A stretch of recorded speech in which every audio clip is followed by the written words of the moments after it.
And this episode, I'm going to give you the step-by-step on what questions to ask and how to find the elite minority of realtors that are going to do the best job for you. One thing I know is first-time home buyers need the most assistance.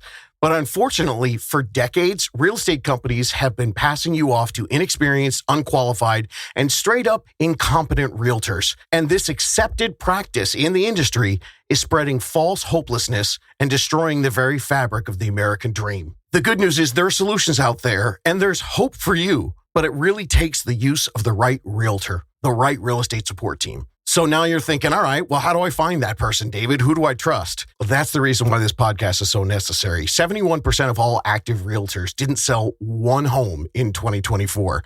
Zero. And I'll be very scared to see the stats for 2025. And for decades now, 87% of all realtors quit the profession before they even hit 5 years. And a big real estate knows these numbers, and they're not doing a damn thing to change it. So I know, how the hell are you supposed to protect yourself when you're trying to hire your strategic advisor for the biggest financial transaction of your life? Well, that's what I've been teaching here since 2019. It's the reason why I started this whole thing. I'm trying to pull back the curtain on a rigged game and get you the insider secrets on how to properly build your winning team of first-time homebuyer specialized professional advocates, not trainees and people just trying out the job. Play that music. How to Buy a Home educates, protects, and connects first-time homebuyers to qualified vetted realtors in their area. Whether you're looking for DIY information or step-by-step guidance, How to Buy a Home is the #1 resource for first-time homebuyers. Happy New Year, How to Buy a Homies. I'm your host, David Sidoni. Into Ring in 2026, I'm going to give you the ultimate list. 20 questions that every first-time homebuyer must use when they're interviewing realtors. This will help you make sure that you're confidently moving forward and hiring a first-time homebuyer specialized pro. And a quick side note here for the beginning of 2026. I know that some of you guys have been preparing and maybe you're ready right now. Well, there's some really crucial market information that you need to know. Last January, buyers who closed on a typical starter home, 1,500 square foot, they paid $23,000 less in January compared to buyers who bought the exact same home in May. So if you're on the last few steps of your planning process, maybe you should jump on your New Year's resolution earlier than you were thinking. I say it all the time. If you're listening to this show right now, if I'm in your ear holes, most of you listening, you're probably way more ready than you think. So take this information right now, get with an elite real estate team ASAP to see if you could take advantage of this early January discount. But if you're listening to this in the future, or if your timing's later on in 2026 or maybe into 2027, that doesn't matter. It doesn't matter if you're 30 days or 12 months out, because this is so important. Who you hire is going to shape your results more than any other research that you do. Yes, it's that important. So let me start the show with a quick little warning, who you shouldn't hire and why, and then I'll follow up with that list of questions that you need to ask that nobody else knows and that they're not asking when they go to hire their realtor. All right, first up, and who not to hire, I hate to break it to you, but the odds suck for you. It's totally messed up. I told you about them. It's the reason why I quit my broker in 2019, so I could spread the word, because this game's rigged.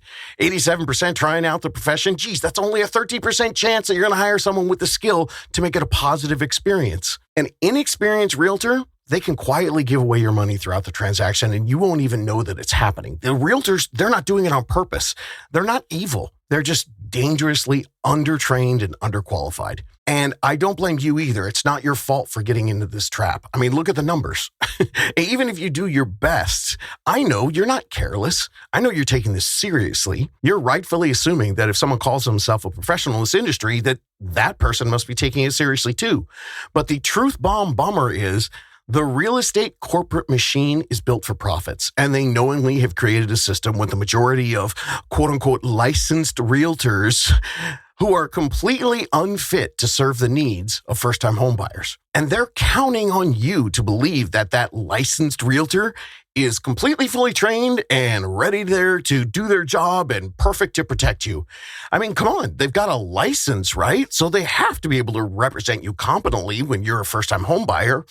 No, that's not it. Big real estate is a rigged game, and they've been making first-time homebuyers the sacrificial lambs for decades. It sucks so bad, but they roll the dice with your life. knowingly serving you up to unqualified realtors so that you could be the guinea pig to help train these brand new agents on what not to do when you're helping someone buy their first home. It's the blind leading the blind. So there you are, struggling through the biggest financial transaction in your life, stressed out to the limit, riding a roller coaster of emotional hell, and your money is quietly disappearing. And the dream home slips away, or the deal falls apart, or you buy the wrong house and don't realize it until it's too late. So what I'm going to do today is help you avoid that. I'm going to hand you the playbook. And there's no strings attached. About 7 years ago, I was so frustrated and disillusioned with the abuse and injustice happening to first-time homebuyers, I decided to grab this microphone and start giving away the industry secrets for free. Because I realized the entire industry was built on what essentially is a criminal business model. But the good news is, if you're informed,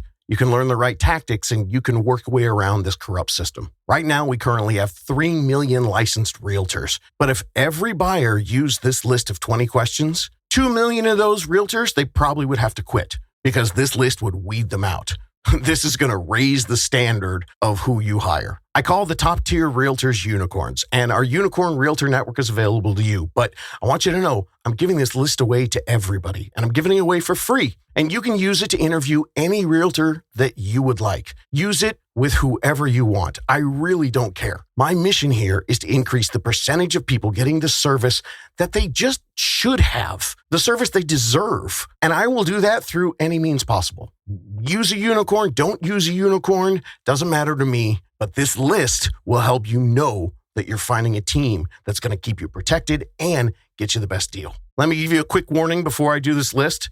For some of you, these questions might seem intense. I'm letting you know they're really not, because this hire, this is crucial. This is the biggest financial decision of your life. Most first-time homebuyers don't put nearly the emphasis on how important this choice is, who you're hiring. And lots of first-time homebuyers don't understand that they have so much power in making this decision. I want you to know your power, and you'll know that through these questions. They're going to immediately expose whether someone is indeed an elite professional or whether you're about to sign up to become a costly test client for some new agents or part-time agents on the job training. So the list of 20 questions is actually 22, because most of the time, just these first 2 questions, they're going to be all that you need. These first 2 are going to tell you all you need to know right away. You'll be able to find out if you're talking to a unicorn or a trainee. So when you're meeting with someone, start with this. Don't do chit chat. Don't start with, oh yeah, well, we're from here and you're from there. And oh, wow, we went to the same high school. Cool. No, just say, hey, thanks so much for taking the time today. We're talking to a lot of realtors. So first thing we'd like to do is start with this question. What's working right now for first-time homebuyers in the current market? And can you give me a real example of something that's been working and benefiting your buyers? Something you've done like in the last 30 days. That's it. That's where you start. This is going to immediately reveal whether you're talking to a pro or not. That question asked right at the top of your interview, it's your secret weapon. A realtor at the top of the game, they're going to understand specific first-time homebuyer tactics. And they vary like crazy, not only from city to city, but also in timing from week to week and month to month. So as the market fluctuates, only an experienced active realtor is going to know what tactics are working and how to get first-time homebuyers the best deal. This question tells you whether this realtor is current or is just coasting on outdated advice. You'll discover right away if they're doing that fake it till you make it thing. I hate that phrase. And for 20 years, I'm not kidding. I have heard fake it till you make it taught as a technique to hundreds of new realtors because the industry doesn't do any training, so they teach them to fake it. Doesn't that just fill you with confidence to have somebody faking it draw up the gigantic legal contract of this huge amount of money that you're going to spend? Okay, let's dig deeper in how this question helps. You're looking for current tactics for specific things they're doing. Don't accept average stock answers from them. Like if they say, oh, I always keep up to date on new listings. Yeah, no duh. It's called the MLS and everybody has it. If they say, I always fight for my buyers. Okay, sounds great, but how? What specifically are you doing? What's working right now in this current market, in this current area? And if they say to you, hey, one of the great things about me is that I'm going to be available for you 24/7. Cool. So's my dog. But my dog doesn't know if the sellers in the area right now in this current market are currently offering cashback credits to buyers to cover closing costs so that I don't need to bring in so much cash. He just wants a bite of my sandwich. Like I said, these questions, they might seem like they're pretty intense, but you know what? You're already here. I'm in your ear holes. So I know that you want the absolute best way to do this. So this question is direct. So this might seem like kind of an abrupt and not very personal way to start, but this is the way you do it. Ask this question right away. It is direct. And unfortunately, we know the numbers. The majority of realtors, they're going to be thrown by this question.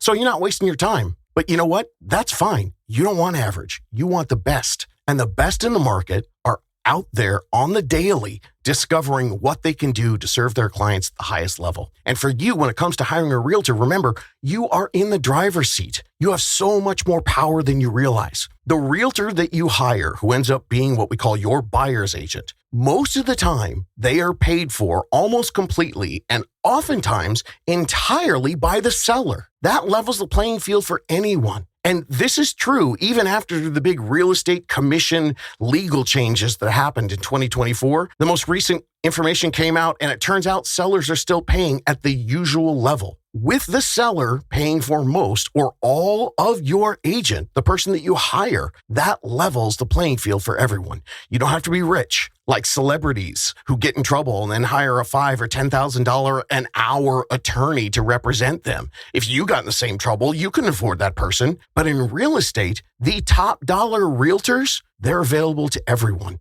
There's no socioeconomic bounder stopping you from hiring the same badass realtor as the richest guy in your neighborhood. So if you want more details on the gigantic advantage that every first-time home buyer has in this equal playing field, make sure you listen to episode 402. Now, there's more questions on this list, but here's some tips to help you bring power to your interview. With all the questions that you ask, if their answers seem a little vague or incomplete, and you want to discover if they're just BSing you, follow up with questions like this. Oh, that's interesting. Can you tell me more about that? Can you expand on that? I understand. Okay, but what specific techniques have you used recently to help your first-time homebuyer succeed? Or you can phrase it like, hey, can you walk me through a specific example that you had from a recent client? And then if they're totally vague, throw this one at them. All right, so what is your process to prepare us ahead of time so that we can best take advantage of or avoid what you were just talking about? That is a great one. And if the realtor can't explain their process to you, what they do for their clients, they can't explain a process, they don't have a process. And that's what happens in an industry that prioritizes closing deals over educating the consumer. The system is unfortunately designed for sellers, not for first-time homebuyers. So many realtors have no systems themselves because the big real estate system, it works exactly as it was designed for the sellers, not you. So this first question will save you time, cut to the chit chat, find out if they're real or they're not. And it'll actually, if they are good, it's going to lead to a whole bunch of other questions. And if your candidate is up to speed, active, and market knowledgeable, they're going to be able to articulate to you specific real life examples of how they're crushing it for other first-time homebuyers. By starting like this and getting right into it, you save time to figure out if you could just move on to another candidate. All right, homies, that was only question number one. That original question again was, what's working for first-time homebuyers in this current market right now? And can you give me an example from the last 30 days? I prepared this in a very systematized fashion, a very specific order.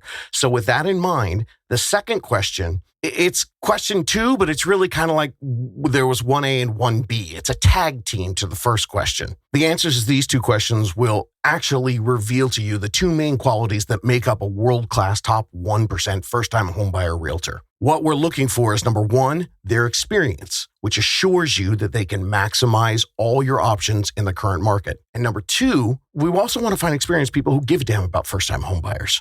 Their ability and willingness to be your strategic advisor, not just someone trying to shove you through the turnstile and get you a home closed so that they can pay their bills. That advisor in the pre-planning phase, that's important. And this pre-planning phase, it's the one that so many first-time homebuyers missed. Because pre-planning, it is so much more than just getting you pre-qualified for a loan so you can go out and go home shopping this weekend.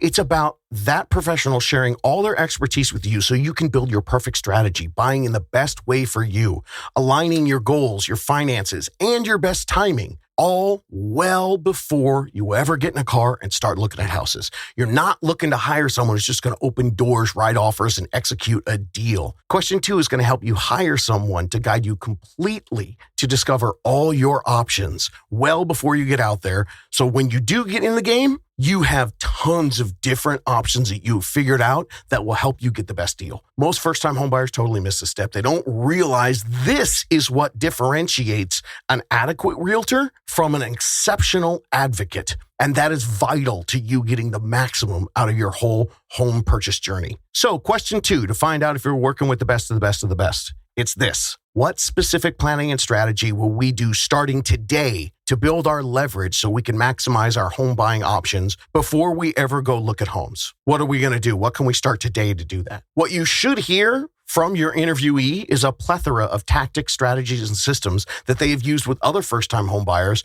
to transform them into the types of buyers that sellers can't resist, while also saving them, the buyers, tens of thousands of dollars, and also protecting them from horror stories and mountains of stress and anxiety. And there's a reason I put this as question number 2, because honestly, if I could go back 7 years and do one thing differently about the How to Buy a Home educational platform, I would rename it How to Plan to Buy a Home, because too many people think that they have to do all that part on their own. You don't have to do this alone. And when you hire a top-tier strategic advisor who's going to help you with this, the actual process of choosing the home, writing the offers, negotiating, and then putting an offer in and buying a home, it's not anything difficult. It's just the natural turn of events. It just falls into place as the next logical step in a plan that you're already fully prepared to execute. So in order to have a great plan, your realtor candidate has to have systems and a game plan that makes you feel fully appreciated and protected.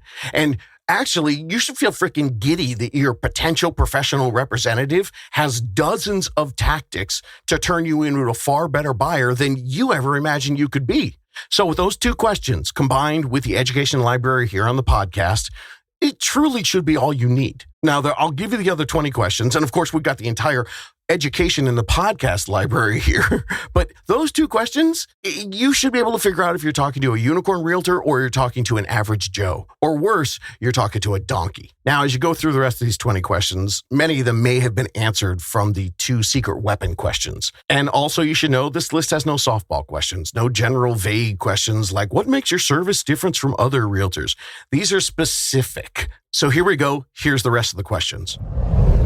Number 3, what do you wish more first-time homebuyers understood earlier? Number 4, tell me about a deal that you almost lost with a first-time homebuyer and how you recovered it. Number 5, what do you wish more first-time homebuyers understood earlier? Number 6, where have you seen first-time homebuyers usually feel blindsided? Number 7, who's going to be showing me the homes? Is it going to be you or somebody on your team? How does that work for me? What is their experience? Who's trained them? And are they fully versed in what we're going to be talking about today? That's all question 7, and it goes directly into question 8. And if it's not going to be you, who is going to negotiate the offer? Who's going to negotiate and work through appraisal issues or inspection credits or repair requests?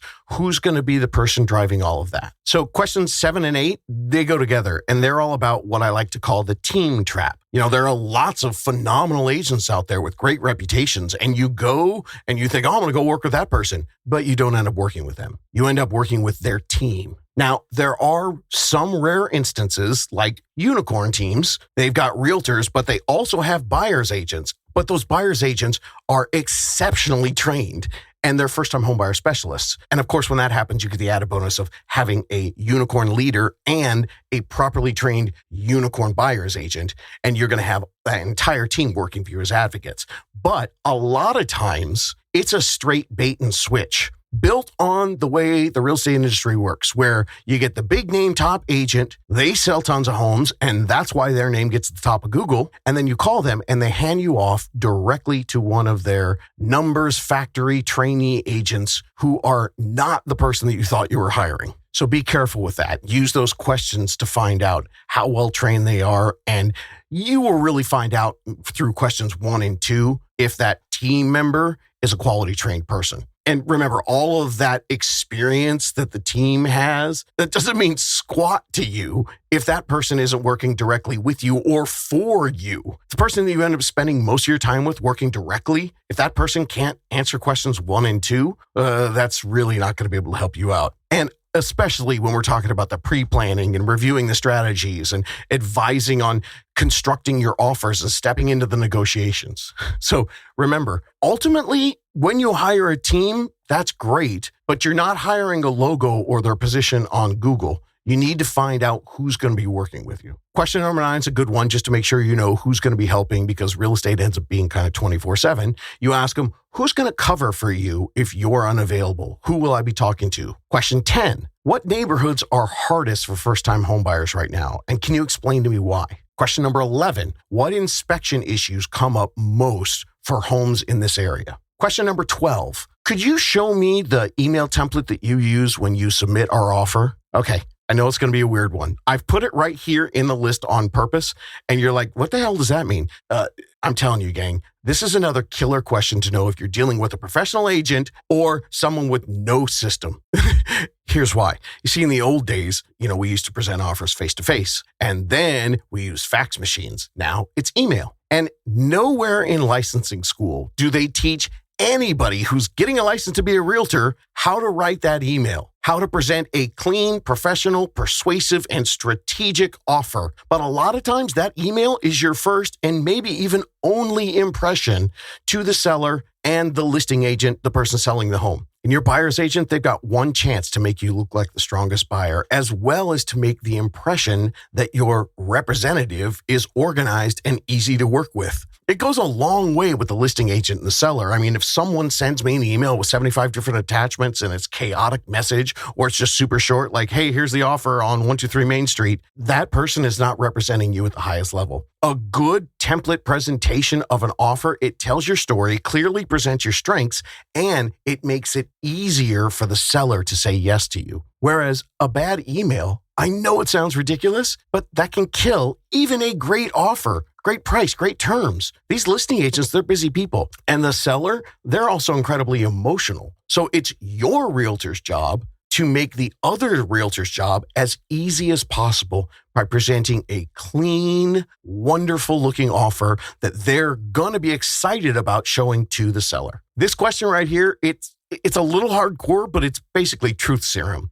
If they don't have a clean professional system for presenting your offer, then that could cost you the house. Okay, question 13. Where do you see buyers overpaying without even realizing it? Question 14. What data do you look at before advising an offer price for us? Question 15. How do you decide when to push us and when to protect us? Question 16. What are some of the strategies you use when we're not the highest offer? Question 17. How do you protect me if the appraisal comes in low? Question 18. How many active buyers are you working with right now? And how will we communicate when we're going to be going out and looking at homes? Number 19. How many first-time homebuyer transactions have you closed this year and last year and in your lifetime? Most people think that question would be at the top, but you could see I've got that all the way down at 19. And then here's the final blow. Question 20. Do this. And you don't have to use all these questions, but if you decide to use 3 or 5 or 6 of them, make sure this is your very last question. Look at them and say, oh, you know what? What does your follow-up calendar look like after closing? And then just be quiet. Say nothing.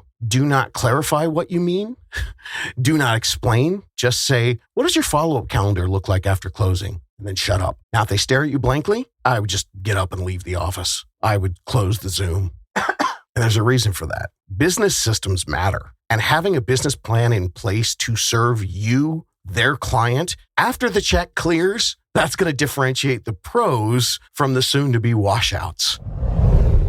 That's the list of 20 questions. Like I said, you don't have to do them all. And if you're thinking, man, this sounds intense, well, I'm going to say something that might make you feel a little bit uncomfortable. You need to accept intense. You need to protect yourself. And you need to be just as picky as choosing your realtor as you're going to be in choosing your home. Actually, no, more picky. You should spend more time choosing your realtor or at least verifying and understanding where the referral or the reference came from. Or at least know that they can answer all of these questions that you feel good about it. You should spend more time choosing that realtor and going through these questions than you should figuring out what homes you're going to look at the first weekend you go out. Because the right home with the wrong guide, that could end up being a nightmare. And the right guide can help you win a home that maybe you didn't even think you could ever get. So there you go. That's the list. So to wrap up this ultimate guide to selecting your realtor, I'm going to do some myth busting for you, because there are 3 common mistakes that are supposed to save you money when you're choosing your realtor, but I've seen it for almost 20 years now. They end up costing people way more than they think they're going to save. So myth number 1, I'm going to use the listing agent to get a big discount. Now, I don't know, some of you might understand this, some of you don't. A lot of times you can go directly to the person selling the home and ask them to be your realtor. And a lot of people have heard, oh, yeah, you can get them to give you a big discount. You get money back. I get it. Sounds logical. Well, yeah, why would I just do that? Why do I need to go do all this trouble to hire somebody on my own? There are lots of reasons for it. And I'm not going to say that there is never a scenario when using the listing agent isn't beneficial to you. It's what we call dual agency. And yeah, every once in a while, it might work out. But if you're going with them because they're listing the home and you don't know much about them and you just decide, well, this makes more sense because they're offering me $5,000 or a $10,000 discount to go directly with them. I get it. That's real money, especially if you're stretching to buy your first home. But here's the insider reality of how that money, that credit back to you, how it works.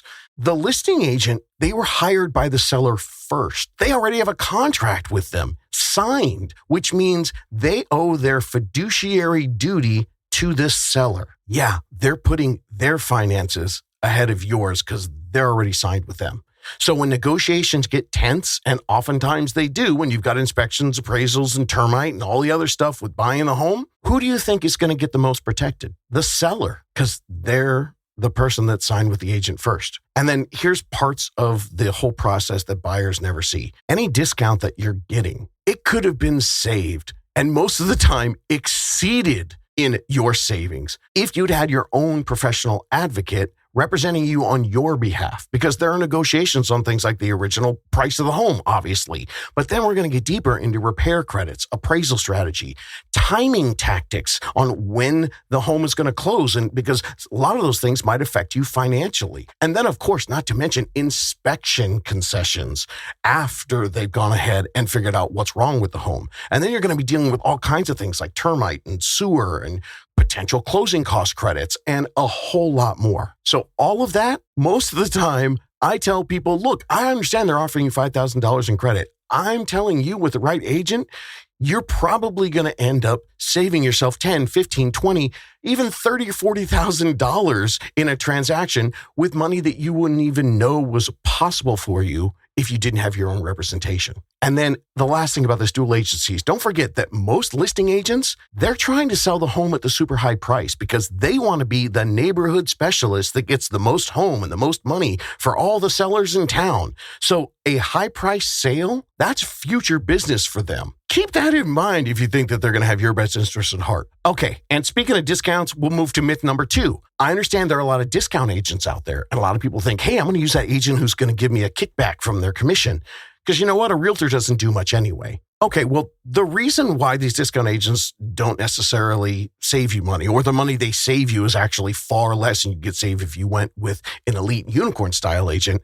We pretty much went over that in the list of questions, especially the first 2, because there are 2 main factors with a discount agent. They're going to be offering you a kickback from the commission, but it might cost you tens of thousands in negotiations at the beginning of your offer, in the middle of your offer, how it's presented, through inspections, repairs, appraisals, all that stuff. You might end up buying a money pit, or even worse, losing your dream home and perhaps losing your deposit. That $5,000 isn't going to matter when you've got to pay the seller your deposit because you lost the home because that realtor didn't know how to handle the particulars of contract negotiations. And then the second part is question number 2. Discount agents, they offer no pre-planning, no strategy, no custom designs to help you buy in the right way. That's an extra that you get, professional service that you get from someone who is a first-time homebuyer specialist, someone who is going to give you the plan, not someone that you're looking at just like a grocery store checkout clerk. When you're trying to buy a home with that mentality, you're looking at the realtor like, oh, who gives me the biggest coupon? No.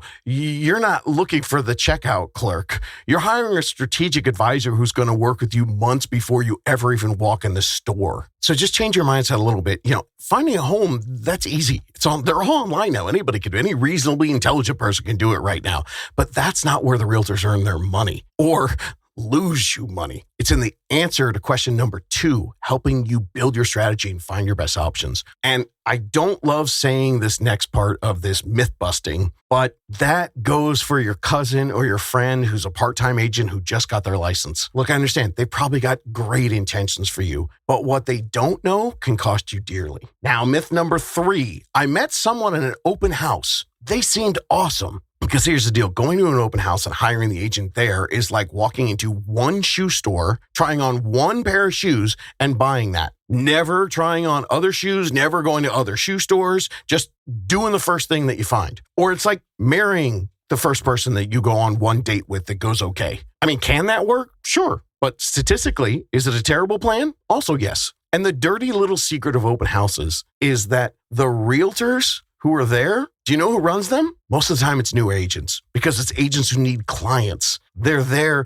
to get anyone to help them pay their mortgage. They're agents who are learning. They might be wonderful human beings, and who knows, maybe they'll be great at their job someday, but you're not a training exercise for someone else. Don't confuse good vibes for expertise. So that's some myth busting to go with your questions. And the final piece of hiring your realtor, the final piece of this puzzle, you should be looking for this 1, 2, 3 winning formula. Number 1, you're looking for experience. You're looking for training, especially if it's a team situation. You want to make sure that they are first-time buyer specialized trained. Number 2, you want to make sure they're actively working with first-time home buyers by choice, not because they're brand new and it's the only clients they can get. And then number 3, you want to make sure they grow their business mostly by referral. Haven't talked about this before, but this is huge because if their business depends on delighted clients like you telling everybody, well, that means that they are incentivized to do a killer job for you before, during, and after the closing. And when you find someone who does that, that's where you get more power. Finding someone who builds their business through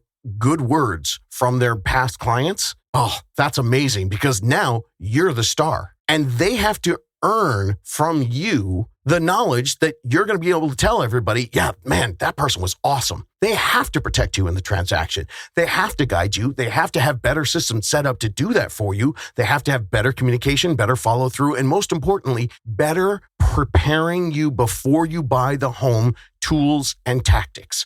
If their business depends on happy clients telling other people about them, they cannot afford to screw you over. That puts the leverage back in your hands. That's your power. Agents who live off of ads and portals and cold leads and social media, they're spending most of their time chasing their next deal. Referral-based agents, they spend their time serving the clients they've already got. Here's how that breaks down. Agents who are chasing leads from all those other sources, social media and cold calling and knocking on doors and buying ads, all that stuff, guess what they don't have as much time for? They're spending 60 to 75% of their day chasing those leads, but they don't have a lot of time left for you. But the agent whose business is built on referrals, they spend their time serving their clients, and then they build the systems. They create the education. They have templates. They've got a playbook so each client is going to be thrilled. They're not going to be disappointed or ghosting them because you're not a number that is just there to fill their bottom line. They don't need to chase their next buyer. They don't need to spend their whole day looking for other clients because they know you're going to have a housewarming party at the end of the month and all your friends are going to say, oh my God, you bought a house. How the hell did you do this? And you're going to say, oh, my realtor rocks. Here, call them. All right. Happy New Year 2026. There it is. You got your 20 questions. You got your 3 myths to bust and you got your final 3 pieces of your winning formula. So here we are hurtling into 2026 and this is your how-to on hiring your realtor. Hopefully that's going to give you all the confidence you need to know that you are partnering with a true advocate. Your next step, listen to episode 402. You get more information on choosing your best guide, and then you can start right now to make 2026 your last lease ever. And it is very possible. And I don't want you to wait because you think, it's going to be a little while before I'm ready, because the best of the best of the best realtors, they want to hear from you so much earlier than you think. They want to help you craft the best plan for your best timing, not theirs, because they know if they're crafting with you, when you're ready to do it, it's going to be easy peasy. Now, if you want, I personally vetted a whole network of what I call the unicorn realtors, special and unique folks. They've got all the right answers to all the questions. Go to howtobuyahome.com and ask for a unicorn, or you do you, baby. You take these questions. You go out, you do the thing. Interview people, be brave. Don't let the industry's old playbook choose for you. So go to howtobuyahome.com and ask for a unicorn, or take this information, use it yourself. You're armed now. because it's time that you were served the way that first-time homebuyers should be. And remember, you can do this. Looking for more DIY education or your own personal step-by-step guidance through the home buying journey? Since 2019, How to Buy a Home has been the #1 resource for first-time homebuyers. So visit howtobuyaHome.com to get started.